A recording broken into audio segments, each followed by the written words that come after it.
මංගලි මාවතේ ආලෝකේ හිරු එටින් ඇතත් වටයිසින් මා ආදරේ මේ සංසාරේ ඔබ හිඳින්නම් මෙයනාතුරු ඔබේ හදේ රැඳෙන්නම් මා ඔබේම වී ඔබ මගේම වී අපි අපේම වී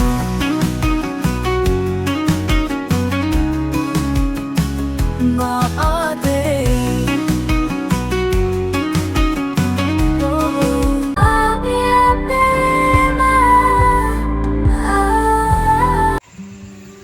මින්දුලි උඹ ඇත්තටමද කිව්වේ ක්ලාස් පටන් ගන්නවා කියලා අය?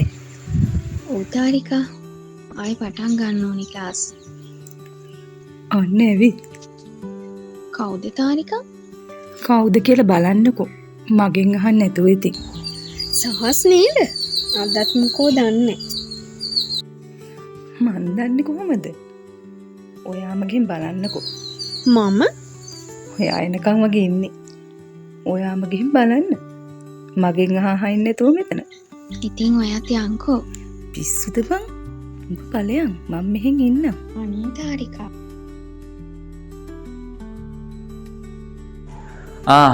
ඉතින් කොහොමද තාරිකා? වරදක් නෑ සර්. ඉන්නවා ඉතින්. සහස් ගොඩක් වෙලාද ඇවිත්? නැහැ මින්දුලි මේ දැන් ආව විතරයි. හදිසි අදත් මිස් හම්බ වෙන්නද? අද නම් ආවේ මිස් හම්බ වෙන්න නෙවෙයි. මං අද ආවේ ඔයාව මීට් වෙන්නමයි. මාව? එන්නකො මින්දුලි අපි වාඩි වෙලම කතා කරමු. මෙච්චර කල් උදව් කළා. දැන් ඇති කියන්නද? කොහොමත් මහත්තයා මාත් එක්ක කියන්න හිටියේ. මං ආයෙත් ක්ලාස් කරන්න පටන් ගන්න. ඇත්තටම පිස්සුද මින්දු? මං අද ආවේ වෙන දෙයක් ගැන කතා කරන්න ළමයෝ. මොකක්ද සර්? හැබැයි ඉතින් මේක අහලා ඔයා කලබල වෙන්නේ නැත්නම් විතරක් මං ඔයාට කියන්න. නෑ සර් කියන්න. මින්දුලි මං කියන්න මොකක්ද?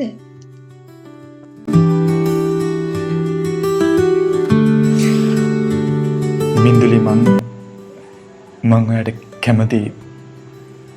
මං ඔයාට ආදරේ. සර් මා ආදරේ මේ සංසාරේ ඔබ හිඳින්නම් මියනාතුරු ඔබේ හදේ රැඳෙන්නම් මා ඔබේම වී ඔබ මගේම වී අපි අපේම වී. ඕ මින්දු මං කියන්නේ ඇත්ත. මං ඔයාට ආදරේ. ඇත්තටම මං ඔයාට ආදරේ. ඔක මට තේරිලා ගොඩක් කල් සර්. ඉතින් තියෙන හැමදේම වචන වලින් කියන්න මට තේරෙන්නේ නෑ සර්. හැබැයි එක දෙයක් මම දන්නවා. ඔබට අවශ්‍ය ඕනෑම එඩිට් එකක් කරගන්න පුළුවන් හොඳම තැන හිරු එඩිසන් ඇඩ්වර්ටයිසිං. WhatsApp අංකය 071 දැන්ම මැසේජ් එකක් යොමු කරන්න. මේ හිරු එඩිසන් ඇඩ්වර්ටයිසිං. සර් මම වගේ කෙල්ලෙක් ගැලපෙන්නේ නෑ සර්. හරි දැන් අපි දෙන්නගේ නොගැලපීම මොකද්ද? මට මුලින්ම ඒක කියලා ඉන්නකො මින්දුලි. ඔයාගේ දුප්පත්කමද? එහෙමත් නැත්නම් ඔයා කුරුණෑගල මං කොළඹ. ඒකද දැන් මෙතන තියෙන ප්‍රශ්නේ. මට කියන්න මින්දුලි. කලින් කීප එකම තමයි සර්. මම දුප්පත් කෙල්ලෙක් සහස්. මට මේ වෙනකොට පුතක් උදව් කරලා තියෙනවා. එහෙම කියලා මට සර්ගේ ජීවිතේට ඇවිත් හැමදේම නැති කරන්න බෑනේ. ඒ දේවල් ජීවිතේ තියෙනකම් මට අමතක කරන්න බෑ. මට ඔයා වෙනුවෙන් ඕන දෙයක් කරන්න පුළුවන්. ඒත් ආදරේ මට අයිති එකක් නෙවෙයි සර්. කවුද කියන්නේ? එහෙම වෙන්නේ නෑ මින්දුලි. ඔයා දුප්පත් වුණාට අනික හැම දෙයකින්ම මේ සහස්ට ඔයා ගැලපෙනවා. මං ඔයාට ආදරේ. හැබැයි ඉතින් ඔයා මට ආදරේද කියලා කියන්න නම් මන් දන්නේ නෑ. අනිත් එක ඔයා උගත් කෙල්ලෙක්. ඉගෙන ගත්ත කෙල්ලෙක්. ඒ ඔක්කොටම වඩා මට වැදගත්ම දේ වෙන්නේ ඔයාගේ තියෙන වැදගත්කම. අහිංසකකම. ඔයා හිතන්නේ අපේ දෙමව්පියෝ ගැන නම් අපේ අම්මා ඔයා වගේම අහිංසක කෙනෙක්. මට විශ්වාසයි එයා ඔයාට කැමති වෙනවා. හැබැයි අපේ තාත්තා නම් ටිකක් වෙනස් කෙනෙක්. මට තේරෙන්නේ නෑ සර්. මං ඔයාව කැමති කරගන්නවා වගේම මං එයාවත් කැමති කරගන්නවා. ඔයා ඒ ගැන හිතන්න ඕනේ.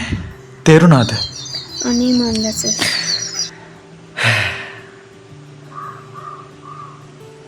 හරි. දැන් ඔය සේරම අමතක කරන්නකෝ. කෝ ඉතින් පොඩ්ඩක් බලන්නකෝ මගේ මූණ දිහා. දැන් කියන්නකෝ ළමයෝ ඔයා මට කැමතිද ආදරෙයිද කියලා? ආදරේ කියන්නේ පුදුමාකාර දෙයක්. වචන වලින් විස්තර කරන්න බෑ සර් ඒක. හැබැයි ඔන්න ඔයාගේ S2 නම් මට කියන්නේ මට ආදරෙයි කියලාමයි. මං හරිද? එහෙමද? එහෙනම් ඒක හරි ඇති සර්. මොකද්ද දැන් හරි? මගේ ඇස් කියනවා නම් මම ඔයාට ආදරේ කියලා. අම්මෝ ඉතින් මෙයාගේ ආඩම්බරකම. ඔයාව හම්බෙච්ච දවසේ ඉඳලා ඔය වචනේ වගේ කටින් අහගන්න මං කොච්චර ආසාවෙන්ද හිටියේ. තාමත් මං ඒ ආසාවෙන් බලන් ඉන්නවා. අනේ සර්. මා ආදරේ මේ සංසාරේ ඔබ ඉඳින්නම් නියනාතුරු ඔබේ හදේ ඇඳෙන්නම් මා ඔබේම වී ඔබ මගේම වී අපි අපේම වී. කියන්නමයි හිටියේ. මං සර් නෙවෙයි. මගේ නම සහස් ආලෝක වික්‍රමබාහු. සහස් කිව්වහම ඇති. හරිද? මම දන්නවා. එහෙනම් ඉතින් කියන්න. අනේ සර්. මින්දුලි දැන් යමු නේද? අයියෝ මේ කෙල්ල නම් මේ ඔයාගේ යාළුවා අතෙන්ට වෙලා දේවිද්දි මට හොඳට දෙහි කපනවා ඇති. එහෙනම් දැන් ඔයා යන්න. මේ පරිස්සමෙන් ගිහින් මට මැසේජ් එකක් දාන්න. අම්මෝ යමු. මින්දුලි I love you. මම ගිහින් කෝල් එකක් දාන්නම්. පරිස්සමින්. පිස්සු කෙල්ල. මින්දුලි I love you.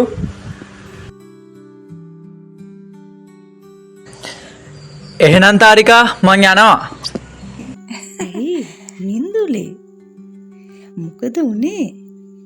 ඔයාගේ මූණත් ටිකක් අමුතු වෙලා වෙනස් වෙලා. මුකුත් නෑ තාරිකා. අපි යමු.